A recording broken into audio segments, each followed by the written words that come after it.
आप लोगों को ये जान करके सुखद आश्चर्य होगा कि वही श्रीमद् भगवद गीता के 700 श्लोकों का कविता में अनुवाद करने का काम गुरु गोविंद सिंह जी ने किया, गोविंद गीता के नाम से। और जब आप गुरु गोविंद सिंह जी के जीवन को देखें तो ऐसा लगता है कि गीता में जो भगवान श्री कृष्ण ने योग की व्याख्या करी है वो उनके जीवन में साक्षात देखने को मिलती है। दूसरे अध्याय में जब भगवान श्री कृष्ण कहते हैं बुद्ध युक्तो जहाती है उभे सुकृत दुष्कृते तस्माद योगा युज्वस्व योग कर्मसु कौशलम। योग कर्म का शिखर पर जाकर के उपस्थित हो जाना है।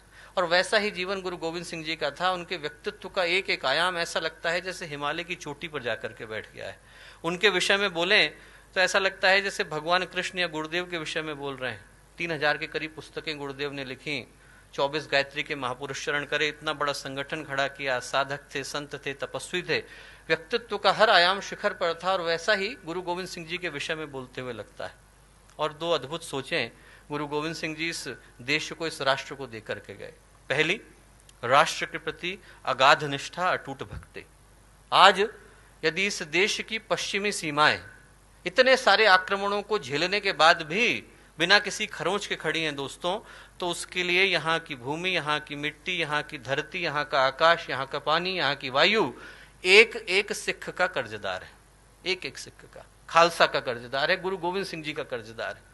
क्योंकि राष्ट्र के लिए अपने आप को बलिदान कर देना उनने अपने स्वयं के परिवार से सिखाया। 4 पुत्र थे, 2 हत हो गए, 2 को चिनवा दिया गया। एक जो पुत्र थे युद्ध में मारे गए। जो चौथे सबसे छोटे थे लौट करके घर आए। गुरु गोविंद सिंह जी ने पूछा क्यों आए? बोले प्यास लगी थी। बोले वहां मैदान में शत्रुओं का लहू बह रहा है, उसी लहू से अपनी प्यास बुझाना। वापस भेज दिया। वो भी हत हो गए। 4 पुत्र मारे गए। माँ का हृदय था। माँ ने पूछा क्या कर रहे हैं? तो गुरु गोविंद सिंह जी बोले इन पुत्रन के शीस पर मार दिए सुत 4। 4 मुए तो क्या हुआ, जीवित कई हजार। हजारों पुत्र हैं मेरे, 4 गए तो क्या हुआ। ये है राष्ट्र के प्रति निष्ठा दोस्तों।